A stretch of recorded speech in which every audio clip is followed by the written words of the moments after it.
Fantasy Philosophers is brought to you by fantasy-info.com. Sage Rosenfels finally got over to the Vikings last offseason, as the year before he tried to get to the Vikings as he worked to trade out for his own self, as the Texans told him, well, if you want to leave the team, you go work a trade out. He worked a trade out with the Vikings, and then they wouldn't let him go. They had to make it. They kept him there as the backup.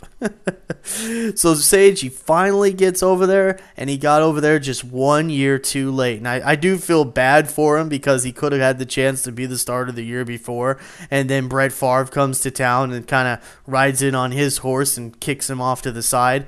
But in all honesty, Brett is a much better quarterback than Sage, and that's the reason why he's a backup and a guy like Favre is a starter. I know there's been talk that maybe the coach likes Tarvaris Jackson over Sage Rosenfels, and unless Tarvaris has actually progressed better than he did a couple seasons ago when he had a chance, I think he's one of those guys. He's good as a guy for a spark off the bench, but he's really not a starter, and that's why I've got Sage as a better fantasy quarterback on this team in case something would happen with Favre as a retirement, or maybe he finally does miss some games because of injury. If he does get an opportunity to get on the field this season, he is not afraid to throw the football. That's what I liked about him with the Texans. That's what made him a worthy waiver wire pickup when Matt Schaub used to sustain his injuries, because when he would go in there, he'd be a lot like Schaub, where he's just going to keep throwing and throwing and throwing. He'll throw a few picks, but he's going to throw touchdowns, and he's going to gain a lot of yardage.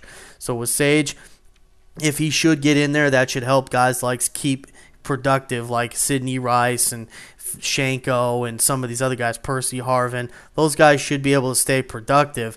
And with Sage, if you're desperate for a quarterback and they get into that situation, especially if you have Brett Favre, this may be a guy you need to keep in mind. But again, see if the team is actually going to put Jackson in front of Rosenfels as we get close to the season, because if he does, then Jackson's the guy that you're going to want. For more fantasy football information, go to fantasy-info.com and sign up for our free e-newsletter. Good luck in your 2010 Fantasy Football League. As an added bonus, the Fantasy Info guys will include their 5 secret tips for success in fantasy